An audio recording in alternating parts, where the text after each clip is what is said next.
Bismillahirrahmanirrahim. Alhamdulillahirabbil alamin. Wassalatu wassalamu ala al-mab'uuts rahmatan lil alamin. Nabiyina Muhammad wa ala alihi wa sahbihi wa man tabi'ahum bi ihsanin ila yaumiddin. Amma ba'd. Ini sesi yang keempat dari pembahasan kita mengkaji kitab Al-Manzumah Al-Baiquniyah karya Taha bin Umar atau Muhammad bin Umar Ibn Futuh Ad-Dimashqi rahimahullahu ta'ala.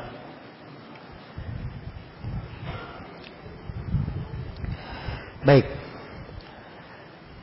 kita telah membahas tentang hadits sahih lidatihi dan sahih li ghairihi. Juga telah kita bahas tentang hadits Hasan lidatihi dan Hasan li ghairihi. Iya. Dan terakhir di sesi sebelumnya saya telah singgung bahwa ada definisi Ibnu Hajar rahimahullahu taala yang mungkin definisi dari Ibnu Hajar itu lebih ringan untuk dipahami. Jadi bahwa hadits hasan itu sama dengan hadits sahih. Hanya saja pada rawi hadits hasan ada rawi yang dobatnya ringan. Dobatnya ringan, tidak sekuat dobat rawi hadits apa? Hadits sahih. Iya. Karena itu disebutkan ada istidrak, ada perbaikan dari Syekh Abdus Sattar Abu Gudda. Dia perbaiki syair ini dengan bahasa lain, yang walaupun ucapan dari penulis rahimahullahu taala ya sebenarnya tidak bisa dikatakan keliru ya. Hanya saja memang ada pembahasan yang panjang dan saya tidak bisa menguraikan pada kesempatan ini. Ya, jadi ada bait syair perbaikannya, wal hasanul khafifu dhabtan iqadat rijaluhu la kas sahih ishtaharat. Jadi sebutkan di situ al khafifu dhabtan. Iya, yang ini di atas definisi siapa? Al-Hafidz Ibnu Hajar rahimahullahu taala. Baik.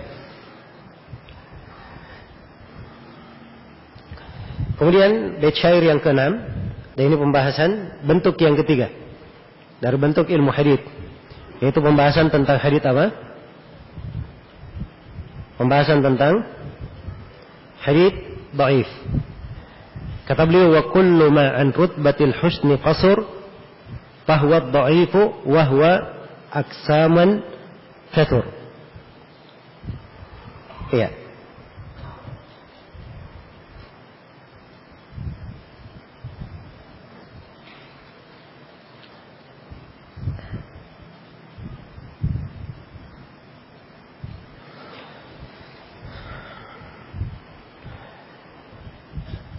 Kata beliau rahimahullah, wa kullu ma an rutbatil husni qasur. Setiap hadits yang derajatnya itu kurang dari derajat hadits hasan, bahwa dhaif, maka dia disebut sebagai hadits dhaif. Disebut sebagai hadits dhaif. Wahwa, dan hadits dhaif itu aksam, ini ada sebagian cetakan aksamun, sebagian cetakan aksaman. Wahwa aksamun atau aksaman kathur. Nah, hadits dhaif itu adalah memiliki bentuk-bentuk yang banyak. Iya. Baik. Sini penulis masuk di dalam mendefinisikan hadits dhaif. Hadits dhaif. Iya. Dan dhaif secara bahasa dimaklumi ya maknanya, bermakna lemah. Dan di dalam penggunaan hadits dhaif secara istilah, di sini penulis mendefinisikannya. Ya, kata beliau, wa kullu ma an rutbatil husni qasr. Setiap hadits yang derajatnya kurang dari derajat hadits hasan. Jadi kapan ada hadits kedudukannya kurang dari hadits hasan, maka itu disebut sebagai hadits apa? Sebagai hadits dhaif. Iya. Baik. Dari definisi secara umum, definisi sudah bagus ya. Walaupun sebagian ada yang berkata, ya, kalau dia kurang dari derajat hadits dhaif, ya berarti apa? Ini kadang tidak dijaga di dalamnya penyebutan hadits sahih. Ya, sebab yang dikatakan kurang dari derajat hadits hasan saja. Hadits sahihnya bagaimana? Ya, tapi ini kritikan sebenarnya bukan pada tempatnya, atau kritikan tidak terlalu dipandang, karena kalau dikatakan kurang dari hadits hasan, apalagi dari hadits apa? Dari hadits sahih. Kan begitu. Dan ini adalah hal yang telah dimaklumi. Baik. Iya. Dari definisi yang disebut oleh penulis di sini, rahimahullah, adalah definisi yang dibahasakan oleh sejumlah ulama, ya, termasuk dari Ibnu Salah rahimahullah, ketika beliau terangkan bahwa hadits hasan itu adalah kullu haditsin la tajtami' fihi sifatul hadits sahih wala sifat al hadits al hasan. Kata Ibnu Salah, hadits dhaif adalah hadits yang tidak terkumpul di dalamnya sifat hadits sahih, tidak pula ada di dalamnya sifat hadits hasan. Maka dia hadits dhaif. Iya. Baik. Dan definisi yang disebut oleh penulis mirip ke sana ya, tapi lebih mirip lagi ia dengan definisi yang disebut oleh Imam Ad-Dhahabi rahimahullah di dalam Al-Muqirah. Ad-Dhahabi berkata, ad-dhaif ma naqasa an darajatil husni qalilan. Hadits dhaif itu hadits yang kurang dari derajat hadits hasan. Sedikit, kurang sedikit. Iya. Perhatikan ya. Jadi hadits dhaif dia kurang dari hadits hasan sedikit. Ya. Kenapa? Dikatakan sedikit supaya keluar hadits yang kurangnya jauh. Kalau kurangnya jauh, Pak, ini berarti dia masuk ke dalam hadits yang dhaif jiddan. Hadits yang sangat dhaif, hadits yang sangat lemah. Iya. Tapi hakikatnya apa yang disebut oleh penulis di sini, ini sudah definisi yang indah sekali. Ya. Kalimat sudah sangat detail sekali. Ya. Jadi beliau terangkan bahwa kullu ma an rutbatil husni qasur. Setiap hadits yang kurang dari derajat hadits hasan. Sebab hadits dhaif ini masuk di dalamnya banyak hal. Iya. Hadits maudhu dihitung juga sebagai hadits dhaif. Jelas ya? Walaupun dari sisi penggunaan memang kebanyakan penggunaan dhaif itu untuk kelemahan yang sifatnya tidak terlalu berat. Kelemahan yang sifatnya apa? Tidak terlalu berat. Ya, kalau kelemahannya sangat berat, itu disebut haditsnya dhaif jiddan, atau disebut haditsnya makruh, atau disebut haditsnya batil, atau disebut sebagai hadits matruk. Ya. Kalau dia ada rawi pendusta dan dari indikasi hadits menunjukkan ada kepalsuan, maka disebut haditsnya sebagai hadits maudhu, hadits mukhtalaq, atau yang semisal dengan itu. Iya. Dia penamaan-penamaan lain, walaupun semuanya adalah derajat lemah, tidak dianggap derajat hadits yang tertolak. Iya. Tapi kata dhaif itu sendiri, itu memang kebanyakannya digunakan untuk kelemahan yang tidak terlalu apa? Tidak terlalu lemah. Iya. Jelas ya? Baik. Maka ini penggunaan-penggunaan di kalangan para ulama. Karena itu di penulis tatkala menyebut hadits dhaif, kata beliau wahwa aksaman kathur, dan dia ini bentuk-bentuk jumlahnya banyak. Iya, jumlahnya banyak hadits dhaif. Jelas ya? Jumlahnya banyak. Sekarang kalau kita gabungkan antara hadits sahih dan hadits hasan, iya, sahih lidatihi, sahih lighairihi, hasan lidatihi, hasan lighairihi, maka bisa kita simpulkan sebuah kesimpulan bahwa hadits yang diterima itu adalah hadits yang terpenuhi padanya 6 syarat. Hadits yang diterima. Ini bahasa lebih luas ya. Hadits yang diterima terpenuhi padanya 6 syarat. 5 syarat pertama itu adalah syarat hadits sahih. Iya. Syarat hadits sahih, kecuali di syarat dhabat ya. Dhabat kita masukkan di dalamnya dhabat yang kuat dan dhabat yang ringan supaya dicakup di dalamnya hadits apa? Hadits hasan juga. Dan syarat yang keenam, iya, al-injibar apa namanya? Bimaji'ihi atau al-injibar bi tariqin akhar. Ya, penguatan jalan dengan adanya jalur periwayatan yang lain. Iya. Dan ini yang keenam. Jadi ada bersambung sanad, kemudian ada latur ruwa, kemudian yang ketiga dhabtur ruwa, kemudian yang keempat ada musyudud, kemudian yang kelima ada illah, kemudian yang keenam al-injibar atau al-i'tidaf, ya, dikuatkannya dengan perkara lain. Al-injibar bi amrin akhar, dikuatkan dengan perkara lain. 6, sudah ya? Baik. 6 ini perhatikan saja, kalau kita hitung ya, 6. Hilang keterputusan sanad. Ya, ini sudah masuk satu bentuk. Hilang keterputusan sanad saya. Hilang adalah turwa. Ini sudah masuk satu bentuk yang lain dari hadits yang dhaif. Hilang dhabtur ruwa. Ini hadits dhaif lainnya lagi.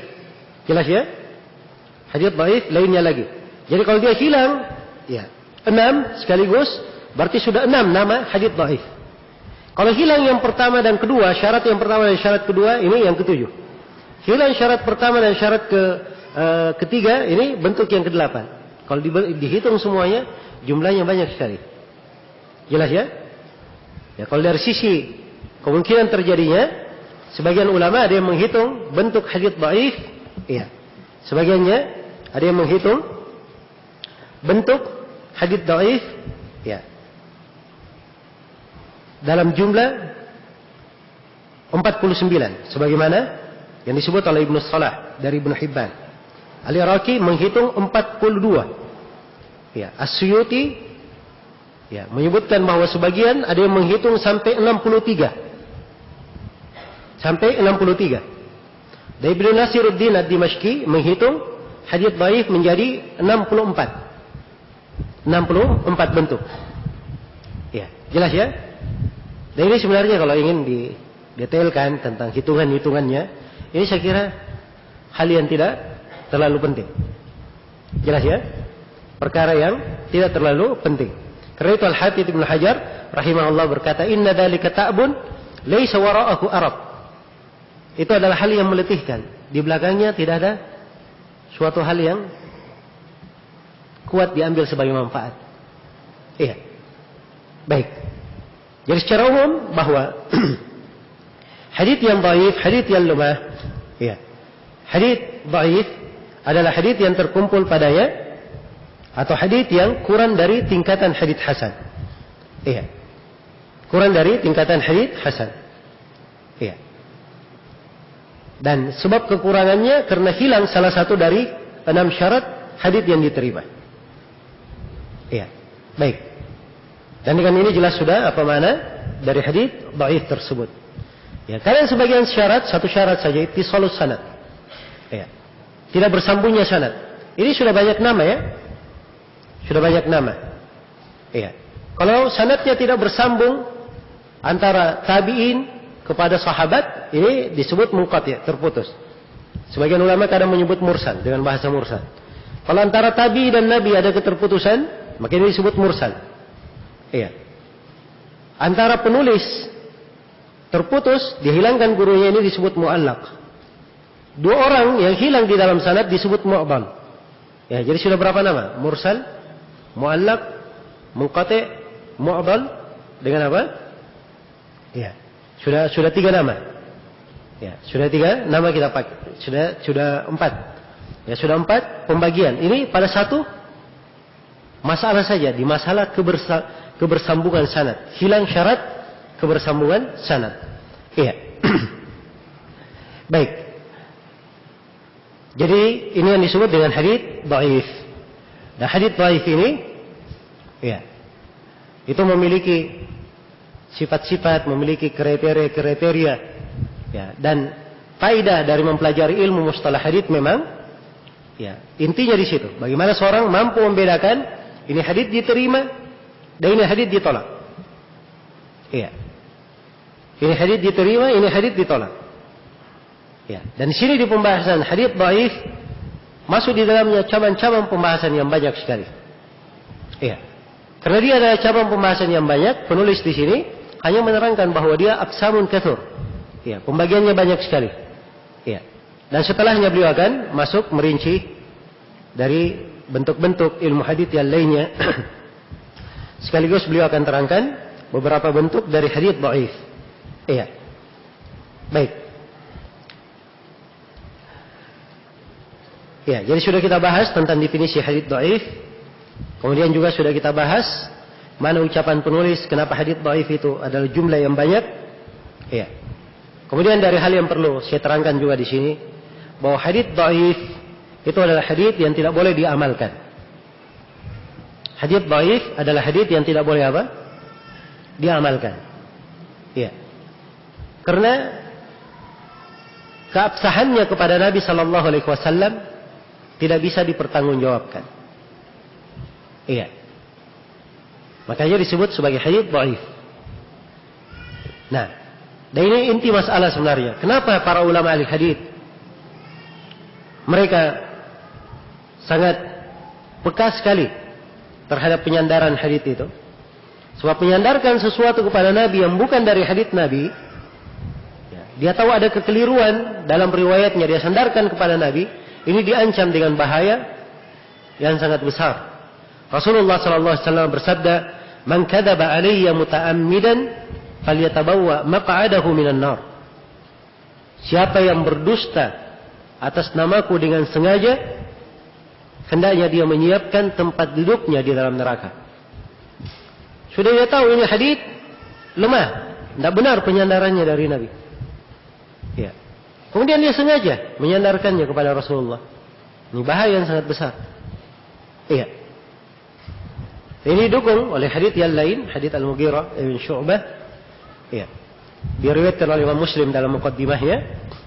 Rasulullah sallallahu alaihi wasallam bersabda, "Man haddatsa anni bi haditsin yara," bisa dibaca juga yura, "annahu kadzib, fa huwa ahadul kadzibaini." Bisa juga dibaca fa huwa ahadul kadzibina. Iya. Siapa yang bercerita dariku, kata Nabi, siapa yang bercerita dariku sebuah hadits, dia sangka bahwa hadits ini dusta.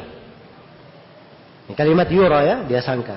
Kalau dia baca yara, itu dia lihat, dia pandang bahwa hadits ini dusta. Tetap dia sampaikan fahuwa ahadul kadzibain. Maka dia adalah salah satu dari dua pendusta. Jadi dia tahu yang mendustakan, membuat kedustaan, dan dia juga ikut berdusta menyampaikannya. Dan bisa juga dibaca fahuwa ahadul kadzibin, salah seorang dari para pendusta. Dimasukkan ke dalam golongan apa? Para pendusta. Ya. Karena itu tidak dibenarkan seorang menyampaikan hadits dari Rasulullah sallallahu alaihi wasallam kalau dia tahu bahwa itu hadits apa? Hadits yang lemah. Kecuali kalau disampaikan ini hadits dan dia terangkan kelemahannya, tidak ada masalah. Iya. Disampaikan hadits, dia terangkan kelemahannya. Dia terangkan kelemahannya. Iya. Karena itu para ulama tidak disalahkan. Mereka menyebutkan hadits-hadits yang lemah. Di Sunan Abi Dawud ada hadits yang lemah. Sunan At-Tirmidzi ada hadits yang lemah. Kenapa mereka sebutkan hadits-hadits lemah?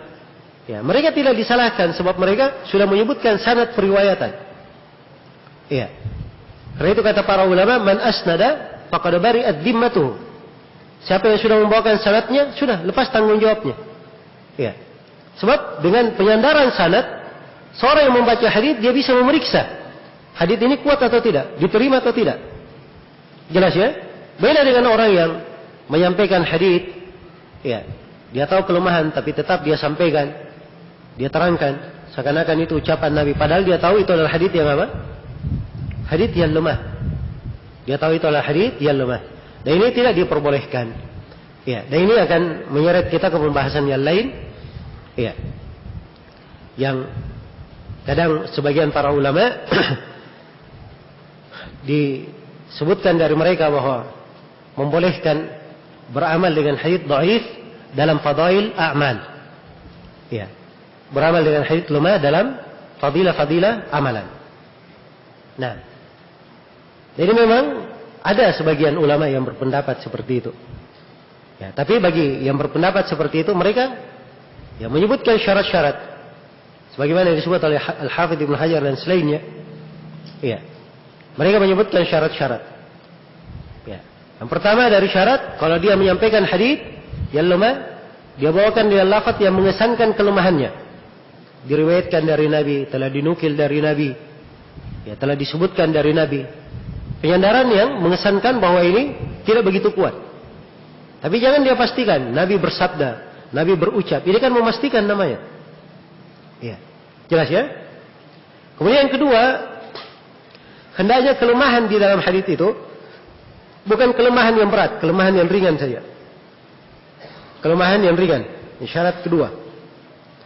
Kemudian syarat yang ketiga, ya. Hendaknya hadits tersebut yang dariju tahtal hukmil am. Dia berada di bawah hukum umum. Ya. Dia di bawah hukum umum. Jadi ada hukum-hukum umum sudah jelas di dalam syariat kita. Hadits yang lemah ini masuk di dalam hukum umum tersebut. Iya. Jadi ini 3 syarat ya.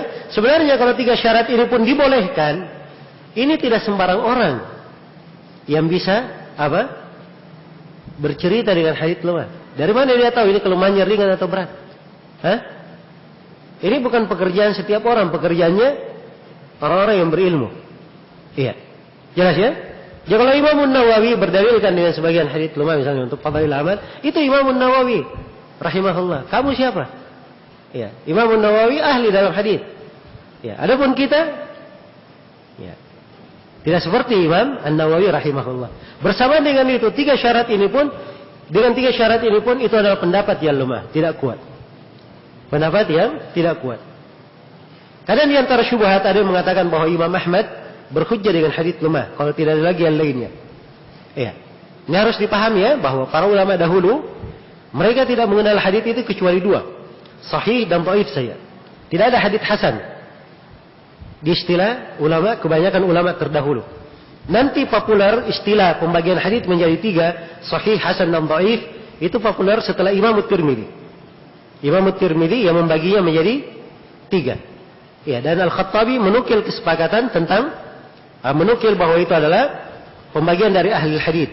Tapi kalau di istilah para ulama terdahulu, ya mereka tidak mengenal hadits hasan, hanya ada sahih dan apa? Dhaif saja. Karena di Imam Al-Bukhari, judul buku beliau apa? Al-Jami' As-Sahih. Itu judul buku Imam Al-Bukhari. Padahal di dalam Sahih Al-Bukhari ada sanad yang sahih, ada sanad yang hasan. Iya. Demikian pula buku Imam Muslim, judulnya As-Sahih saja. Tidak ada yang lainnya. Tidak ada kata hasannya. Padahal ada hadits hasan di dalam Sahih Muslim. Karena mereka memaksudkan hadits sahih, iya, adalah hadits yang diterima. Hadits dhaif ada yang ditolak. Karena itu kalau ada ulama yang mengatakan berhujjah dengan hadits dhaif, maka ini dhaif yang bermakna dhaif tapi mendekati kepada sahih. Jelas ya, kalau dhaif mendekati ke sahih, itu hadits hasan namanya. Di bahasa belakangan. Hanya saja di bahasa dahulu mereka bahasakan dengan apa? Dengan hadits dhaif. Jelas ya? Iya, bukan dhaif dalam istilah kita. Ya, karena hadits-hadits yang saya terangkan dulu tadi tegas. Tidak boleh seorang memastikan kepada Nabi, ya, sesuatu padahal dia sudah tahu ini ada kesalahan. Dia tahu rawinya lemah, hafalannya tidak bisa dipertanggungjawabkan. Kemudian disandarkan hadits ini kepada Nabi. Ini tentunya adalah suatu dosa terhadap Rasulullah Sallallahu Alaihi Wasallam. Dia berbuat dosa, ya, menyampaikan hadits di atas namakan Rasulullah Sallallahu Alaihi Wasallam.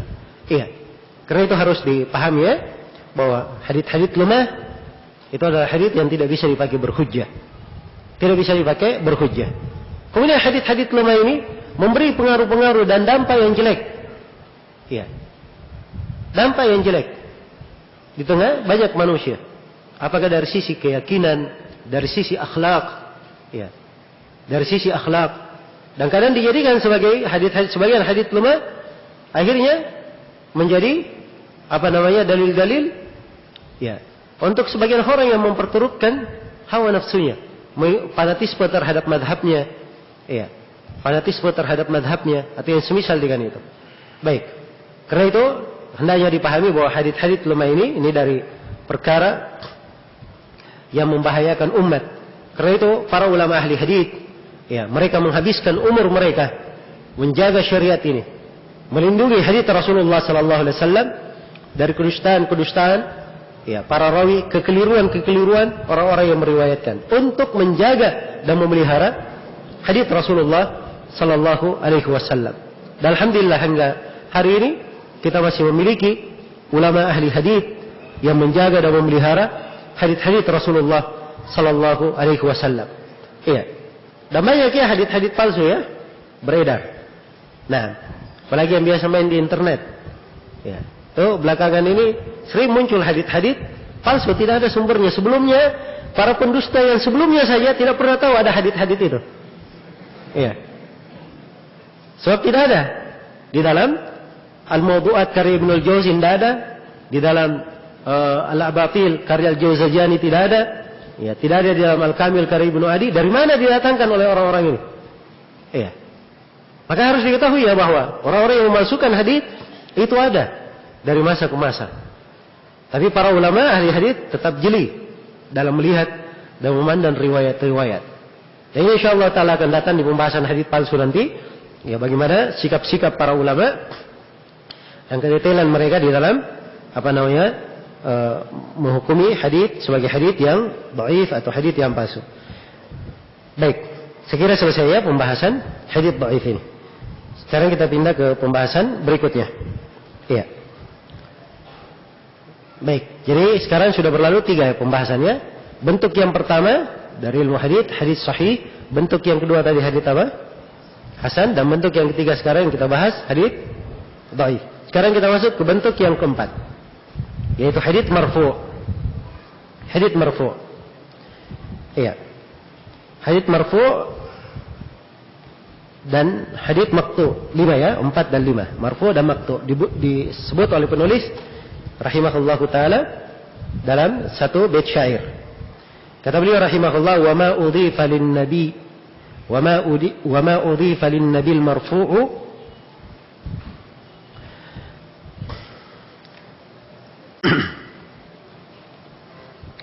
وما لتابع هو المقطوع."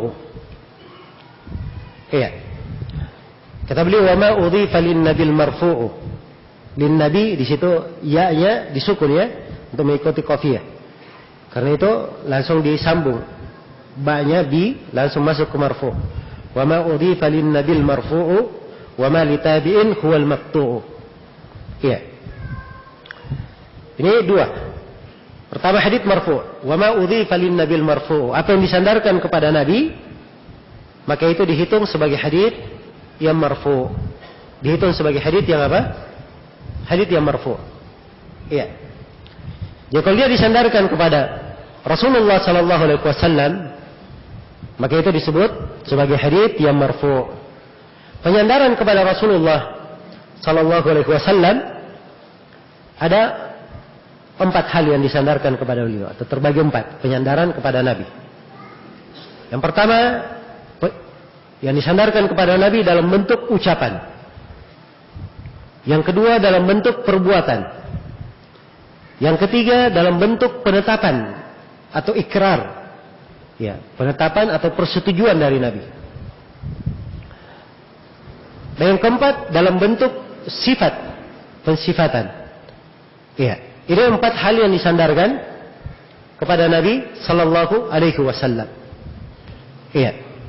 Jadi semuanya kalau disandarkan kepada Nabi sallallahu alaihi wasallam, maka itu disebut sebagai hadits yang marfu'. Sebagai hadits yang apa? Hadits yang marfu'. Iya. Contoh misalnya hadits disandarkan kepada Nabi dalam bentuk ucapan beliau. Iya, dalam bentuk ucapan beliau. Ya banyak sekali ya hadits. Iya. Dan ini memang kalau kita lihat di banyak riwayat itu hadits-hadits dalam bentuk ucapan Nabi sallallahu alaihi wasallam. Seperti hadits yang masyhur ya, awal hadits di dalam Sahih Al-Bukhari. Umar bin Khattab berkata, "Sami'tu Rasulullah sallallahu alaihi wasallam yaqul." Saya mendengar Rasulullah sallallahu alaihi wasallam bersabda, "Innamal a'malu binniyat wa innamal likulli imri'in ma nawa." Al-hadits.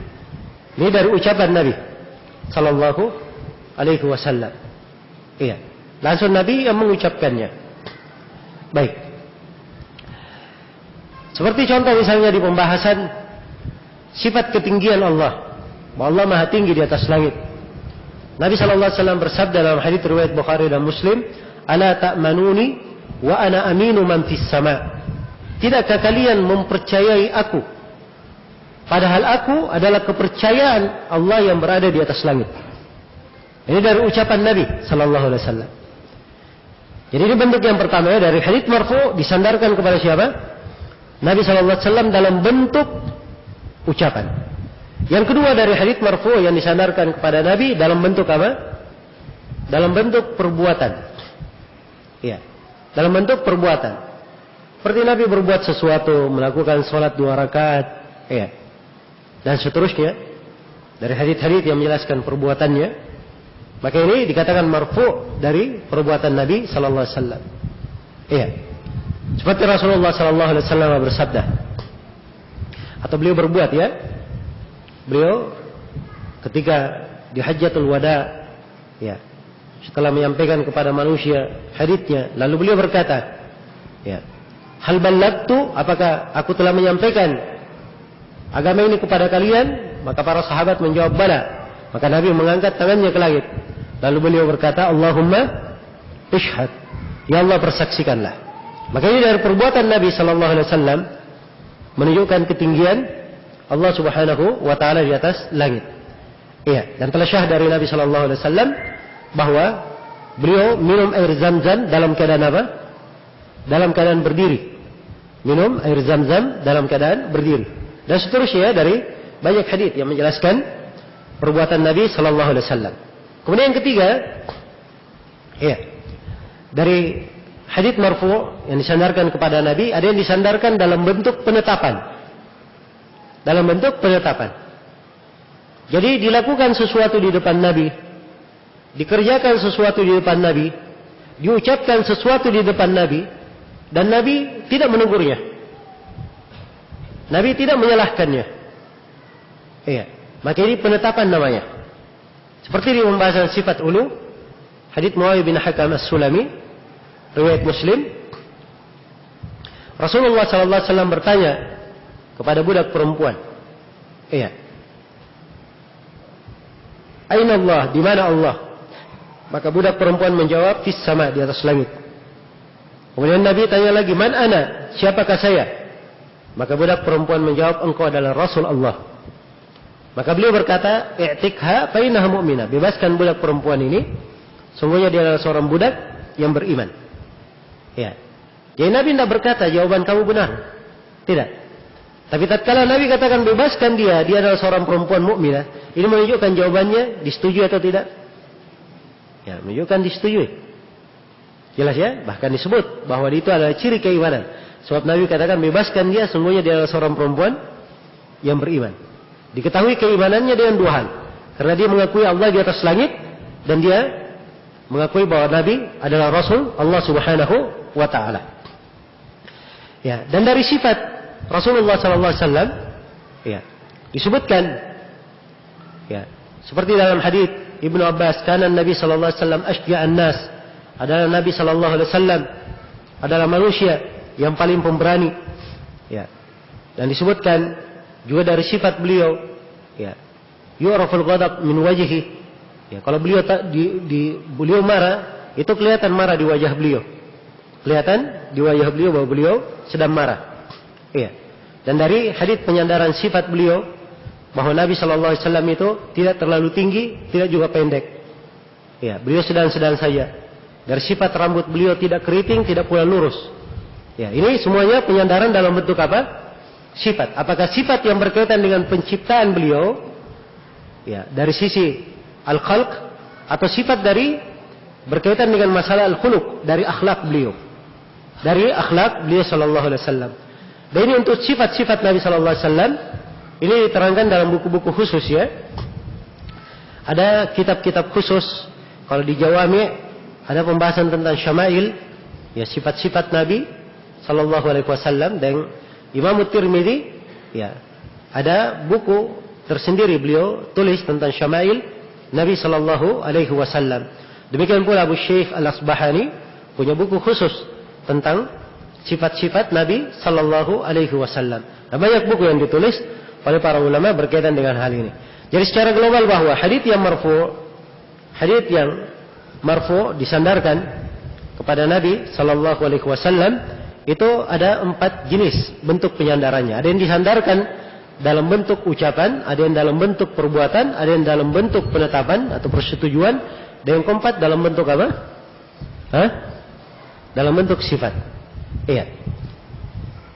Kemudian yang perlu saya terangkan juga di sini bahwa pembahasan hadits marfu ini adalah pembahasan yang berkaitan dengan matan.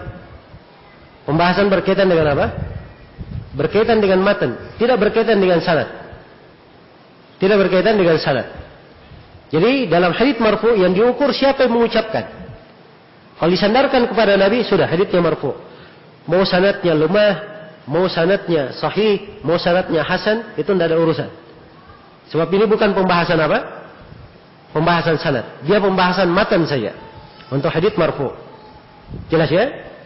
Untuk hadits marfu. Baik. Kemudian yang perlu saya terangkan juga berkaitan dengan hadits marfu. Hadits marfu itu terbagi dua. Ada marfu sharih, secara tegas dia marfu. Dan ada marfu secara hukum. Marfu secara apa? Secara hukum. Iya. Hadits yang marfu secara sharih, yang tegas, contoh-contoh yang disebutkan tadi. Nabi sallallahu alaihi wasallam bersabda, Nabi sallallahu alaihi wasallam berbuat begini, dilakukan di depan Nabi dan beliau menyetujuinya. Ini tegas ya. Sharih sekali. Tegas sekali menunjukkan bahwa Nabi sallallahu alaihi wasallam iya. Apa? Menyetujuinya. Tegas dari beliau penyandarannya. Dan ada marfu dalam bentuk hukum. Iya. Dari sisi hukum. Iya. Jadi dilihat tidak ada penyandaran kepada Nabi. Tapi hukumnya dihukumi sebagai hukum apa? Iya. Sebagai hukum marfu. Dihukumi sebagai hukum marfu. Iya, dan ini bentuknya banyak sekali. Marfu secara hukum bentuknya banyak. Di antaranya hadits yang kita baca tadi. Tadi lewat ya di Sahih Bukhari. Ya. Dan itu haditsnya riwayat Bukhari Muslim ya. Bilal berkata, tersebut dalam hadits, umira Bilalun ayyashfa al-adhan wa yutir al-iqamah. Bilal diperintah untuk menggenapkan adzan dan mengganjilkan qamat. Ini kan disebut Bilal diperintah. Siapa yang memerintahnya? Hah? Siapa yang memerintahnya? Ya. Tidak disebut siapa yang memerintah, kan begitu? Tidak disebut siapa yang memerintah. Jadi kalau dikatakan dari Nabi secara pasti, itu tidak disebut. Tapi ini secara hukum, itu tentunya yang memerintah adalah siapa? Adalah Nabi sallallahu alaihi wasallam. Maka ini dikatakan marfu hadits ini, tapi marfu secara apa? Secara hukum. Iya, marfu secara hukum. Demikian pula kalau dikatakan nuhina an kada. Ya. Seperti hadits Ummu Athiyyah, nuhina an ittiba'il janaiz. Kami diperintah, kami dilarang untuk mengikuti jenazah. Iya. Jelas ya? Nah, atau rukhsisa lana, diringankan untuk kami. Maka ini kalimat-kalimat yang menunjukkan bahwa ya, ini memiliki hukum marfu. Yang memiliki hukum marfu.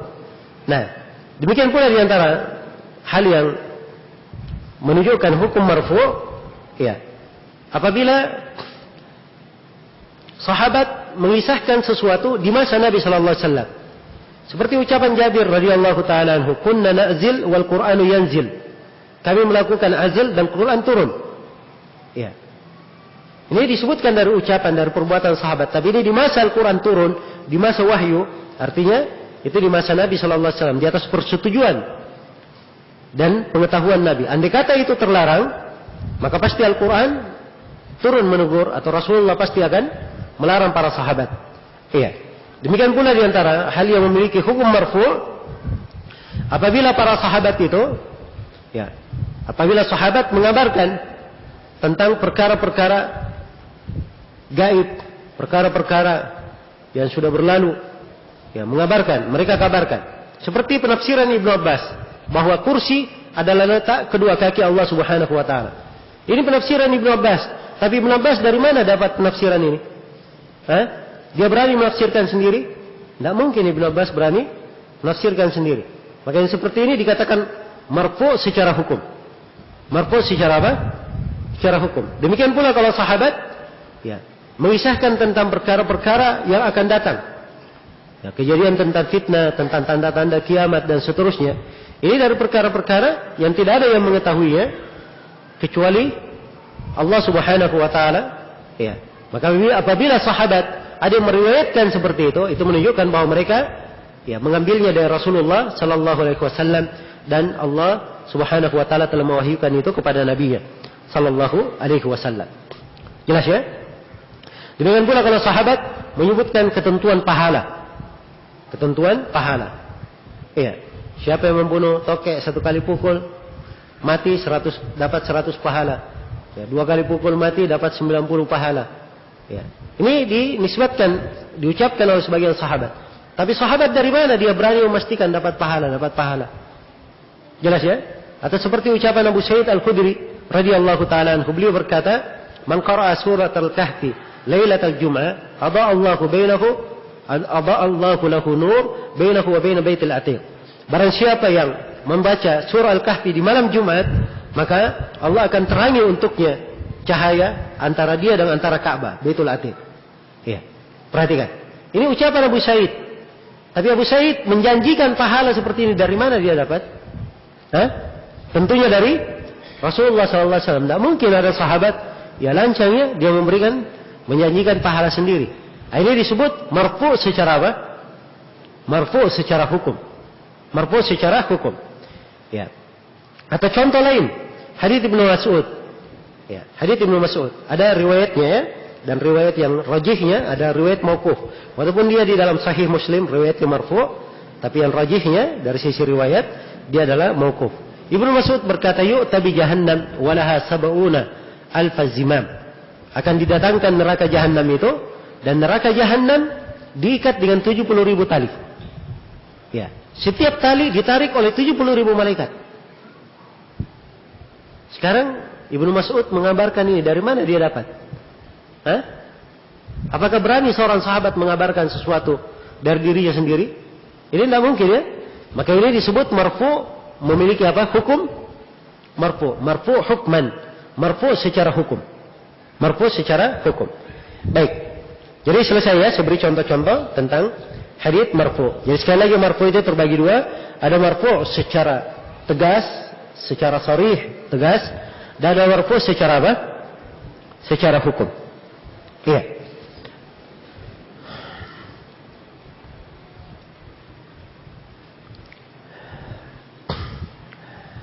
Baik. Kemudian penulis rahimahullah berpindah ke pembahasan yang lain. Dan ini pembahasan yang kelima ya, tentang al-maqtu'. Wa ma li tabi'in huwa al-maqtu'u. Dan apa yang disandarkan kepada tabi'i, maka itu adalah hadits yang disebut dengan nama hadits maqtu'. Sebenarnya di sini ada 3 pembahasan ya. Tapi penulis langsung loncat ke dalam pembahasan yang ketiga. Harusnya dari sisi urutan hadits marfu dahulu, setelah marfu baru hadits apa? Hadits mauquf, setelah mauquf baru hadits hadits maqtu'. Tapi penulis rahimahullah beliau langsung pindah ke hadits al-maqtu', pindah ke yang ketiga. Adapun hadits mauquf itu akan datang ya di 10 pembahasan yang akan datang. Ini pembahasan yang kelima, hadits mauquf akan datang di pembahasan di bentuk yang ke-15. Di bentuk yang ke-15. Dan ini salah satu titik kelemahan manzumah ini ya, dari sisi tertibnya yang kadang diundurkan oleh penulis. Dan ini wajar ya, pengunduran wajar. Kenapa? Sebab ini bait-bait syair. Diurut dengan susunan qafiyahnya. Tadi marfu'u pakai ain, di sini juga yang di bawahnya huwal maqtu'u pakai ain juga. Karena itu harus disusun. Mirip. Ini mungkin yang menyebabkan penulis mengundurkan. Jadi ada marfu', ada mauquf, dan ada apa? Maqtu'. Kalau disandarkan kepada Nabi itu marfu' namanya. Kalau disandarkan kepada sahabat, maka itu namanya apa? Mauquf. Dan ini akan datang insyaallah pembahasannya. Kalau disandarkan kepada tabi'in, murid sahabat, maka itu disebut apa? disebut maktu. Baik. Jelas sampai sini? Ya, tabi itu siapa? Nah, tabi, ya.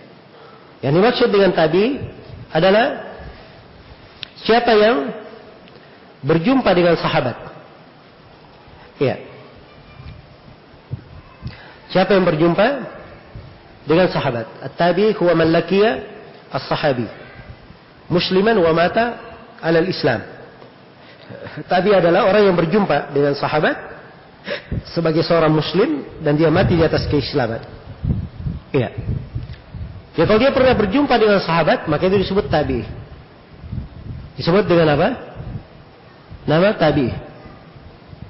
Apakah dia berkawan dengan sahabat, mendengar dengannya, darinya, ya, mulazamah darinya atau tidak, itu tidak ada masalah. Yang penting dia pernah berjumpa dengan sahabat. Kalau dia sudah pernah berjumpa dengan sahabat, maka dia disebut sebagai apa? Sebagai tabi'i. Ya, dan kata tabi'i arti katanya adalah pengikut. Sebab dia mengikut kepada siapa? Kepada sahabat Rasulullah sallallahu alaihi wasallam. Iya. Kalau hadits yang datang, kalau hadits maktu yang disandarkan kepada sahabat, yang disandarkan kepada sahabat itu cuma dua saja yang dianggap, yaitu ucapan dan perbuatan saya. Ucapan dan apa? Perbuatan saya. Iya. Ucapan dan perbuatan. Adapun kalau yang disandarkan dalam bentuk penetapan, ya, dan dalam bentuk sifat, itu tidak dihitung, ya. Penetapan dan sifatnya tidak dihitung. Sebab yang berkaitan dengan penetapan itu hanya di hukum hadits marfu dan mauquf saja. Dan berkaitan dengan sifat itu hanya di hadits Nabi sallallahu alaihi wasallam. Sebab Nabi saja yang dijadikan contoh suri toladan dalam akhlak beliau dan dalam apa? Keseharian beliau sallallahu alaihi wasallam. Baik. Jadi untuk tabi itu hanya ada dua, ya, yang disandarkan kepada mereka dalam bentuk ucapan maupun dalam bentuk apa? Dalam bentuk perbuatan. Iya. Yang disandarkan kepada tabi, ya, radhiyallahu atau rahimahumullahu taala. Nah, seperti misalnya berkata Abu Hazim Salamah ibn Dinar al-A'raj, ya, al-Madani rahimahullahu taala, kullu ni'matin la tuqarribuka min Allah fahiya baliyah. Setiap nikmat yang tidak mendekatkan engkau kepada Allah, maka nikmat itu adalah ujian dan cobaan terhadapmu. Iya. Ini ucapan siapa? Abu Hazim. Abu Hazim dari ulama tabi'in. Dari ulama tabi'in. Iya, beliau meriwayatkan dari sahabat, meriwayatkan dari Abu Umamah Al-Bahili atau meriwayatkan dari Sahal bin Sa'ad As-Sa'idi, ya, radhiyallahu taala anhu. Baik. Iya. Dan kadang dari perbuatan tabi, ya, disandarkan kepada tabi dalam bentuk perbuatan. Ya, dalam bentuk perbuatan. Si tabi misalnya dia melakukan sholat malam, ya, dalam bentuk begini dan begitu. Ya, ini semuanya disebut sebagai hadits maktu. Ya, hadits maktu. Ya, dan perlu diketahui bahwa para ulama ahli hadits punya perhatian terhadap hadits maktu disebabkan karena mereka adalah para as-salaf, para tabi'in, ya, para ulama tabi'ut tabi'in. Ini dari generasi terbaik di tengah umat. Sedangkan Rasulullah sallallahu alaihi wasallam telah bersabda dalam hadits yang mutawatir, khairun nasi qarni, thumma alladhina yalunahum, thumma alladhina yalunahum. Sebaik-baik manusia adalah masaku, kemudian masa setelahnya, kemudian masa setelahnya. Ya, disebut 3 generasi.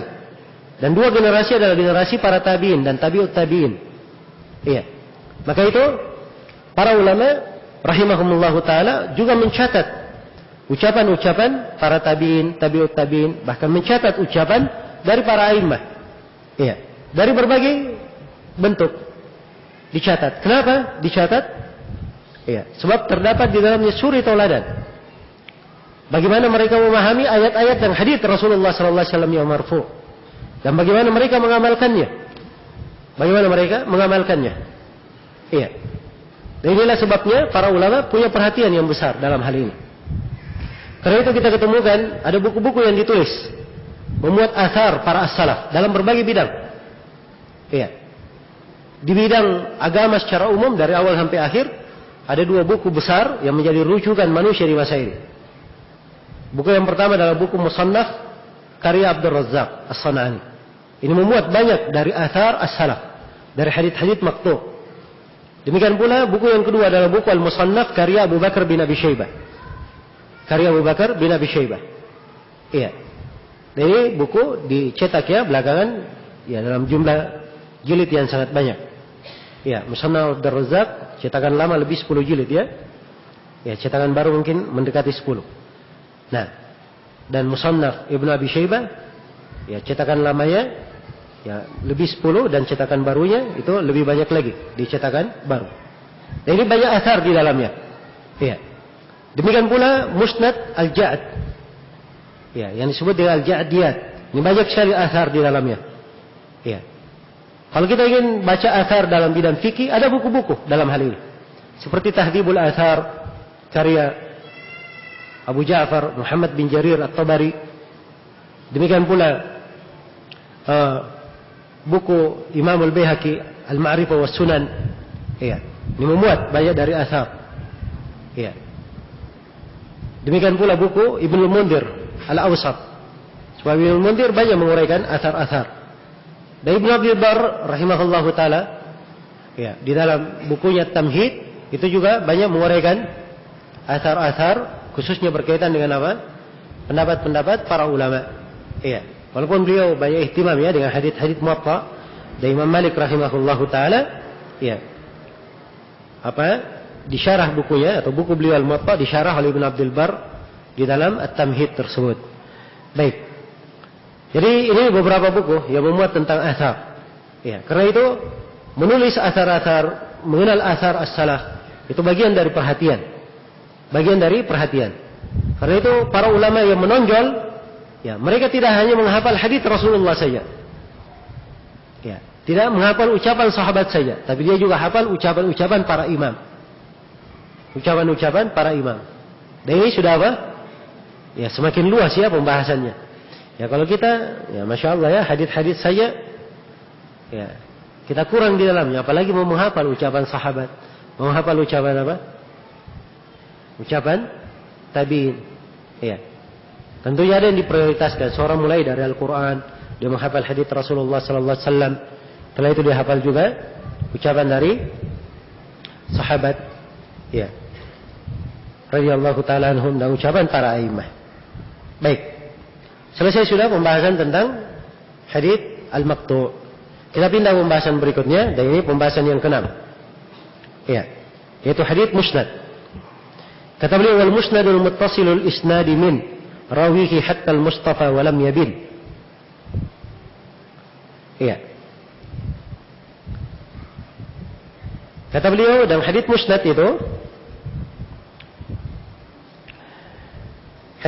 itu adalah hadits al-muttasilul isnadi min. Adalah hadits yang bersambung.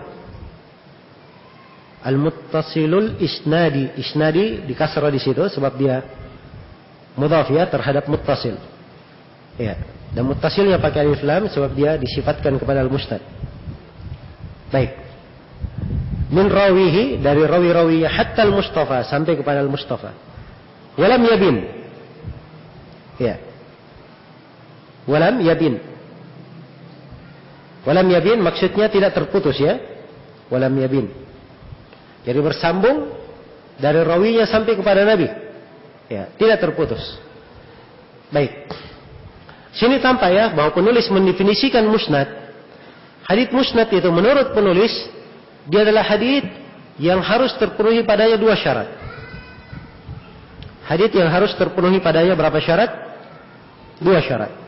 Syarat yang pertama, sanad haditsnya harus bersambung. Tidak boleh terputus. Iya. Dan syarat yang kedua, haditsnya harus marfu' sampai kepada Nabi sallallahu alaihi wasallam. Marfu' sampai kepada Nabi sallallahu alaihi wasallam. Baik. Iya. Jadi setiap hadits musnad itu pasti hadits apa? Hadits marfu'. Tapi tidak setiap hadits marfu' dia hadits musnad. Tidak setiap hadits marfu hadits apa? Musnad. Ya, ada yang bisa terangkan kenapa bisa seperti itu? Tadi saya sudah terangkan ya bahwa musnad itu, hadits marfu itu dia harus bersambung atau tidak hadits marfu? Ya. Hadits marfu kita sebutkan tadi dari pembahasan apa? Pembahasan matan saja, tidak ada urusannya dengan sanad. Mau sanadnya bersambung, tidak bersambung, terputus, mursal, mu'dal, itu nggak ada hubungan. Yang penting disandarkan kepada Nabi. Itu hadits marfu. Tapi kalau hadits musnad, dia disandarkan kepada Nabi dan ada syarat kedua, harus sanadnya apa? Sanadnya bersambung. Karena itu setiap hadits musnad itu pasti marfu. Tapi tidak setiap hadits marfu dia apa? Dia musnad. Jelas ya? Jadi itu sebagai hadits musnad. Ini definisi yang disebut oleh penulis secara umum adalah definisi yang sudah bagus ya. Iya. Dan dibangun di atas definisi penulis ini ya sejumlah dari apa namanya? Ucapan para a'immah rahimahullah, ada yang mendukungnya semisal dengan itu. Ada dari Al-Hakim rahimahullah dalam Ma'rifat Ulumul Hadits dan juga Al-Khatib Al-Baghdadi meneringkan mana yang mirip dengan itu. Ya walaupun ada pembahasan-pembahasan lainnya di dalam hal ini, ya tapi secara umum bahwa apa yang disebut oleh penulis di sini dua syarat itu sudah bagus tentang hadits musnad. Jelas ya? Tentang hadits musnad. Ya kalau dikatakan ini hadits musnad, itu artinya dia marfu dan apa? Bersambung kepada Nabi sallallahu alaihi wasallam. Baik. Iya. Ini definisi yang disebut oleh penulis rahimahullah seperti yang saya terangkan tadi, definisi Al-Hakim, Al-Khatib Al-Baghdadi, Ibnu Al-Athir, Ibnu Al-Qiqil Ad-Dahabi dan selainnya. Iya. Dan selainnya. Kalau Al-Hafidz Ibnu Hajar rahimahullah dia pandang bahwa hadits musnad itu ya cukup sahabat meriwayatkan hadits marfu walaupun sanadnya ada keterputusan tapi zahirnya bersambung tidak ada masalah. Itu disebut sebagai hadits apa? Marfu oleh Al-Hafidz Ibnu Hajar rahimahullah. Dan ini memang ada pembahasan-pembahasan ya. Ada pembahasan-pembahasan dalam istilah para ulama di dalam hal ini, tapi secara umum saya hanya ingin mendekatkan saja ya, bahwa apa yang disebut oleh penulis rahimahullah itu sudah cukup bagus. Ya, sudah cukup bagus walaupun perlu kita ingat bahwa ada definisi yang lain kadang di dalam hal ini. Iya.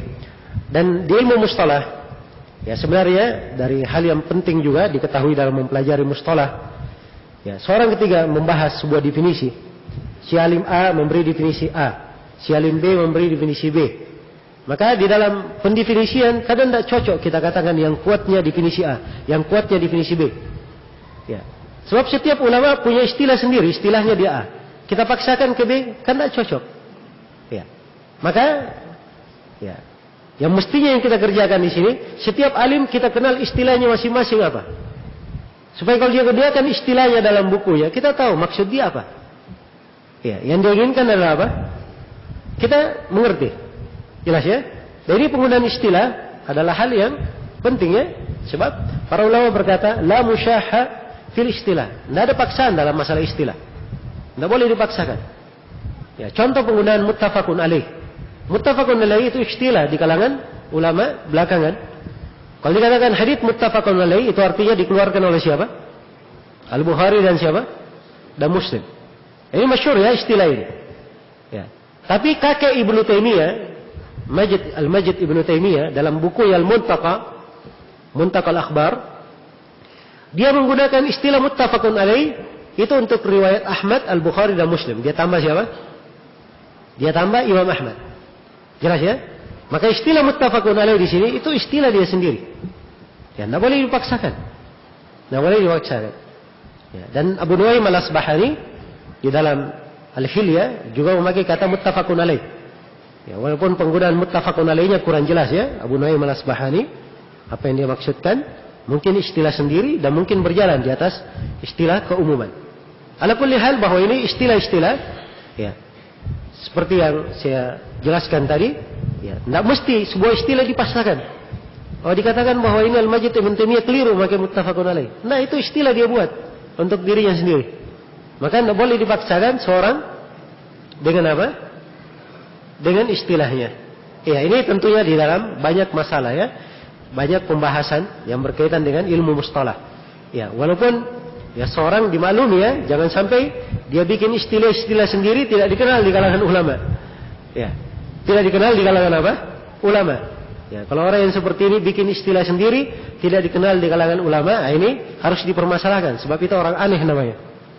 Ya, jelas ya? Itu orang aneh. Tapi kalau dia istilah di kalangan ulama ada beberapa bentuk istilah yang digunakan, maka di sini tidak boleh ditabrakkan, dipaksakan. Tapi setiap alim kita ketahui istilahnya masing-masing. Kita pahami apa makna dan istilah yang dia gunakan. Baik.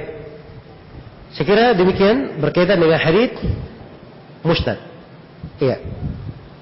Sudah habis waktu ya untuk sesi kali ini. Insyaallah taala kita akan sambung nanti pembahasan di sesi berikutnya. Ya. Saya nggak tahu sesi berikutnya ini idealnya kapan. Mau pada maghrib boleh, mau pada isya juga boleh. Ya. Pada isya. Baik. Panitia mengumumkan sesi berikutnya pada isya. Ya. Baik. Untuk sementara saya cukupkan sampai sini ya. Subhanakallahumma bihamdik. Asyhadu an la ilaha illa anta. Astaghfiruka wa atubu ilaik. Walhamdulillahirabbil alamin.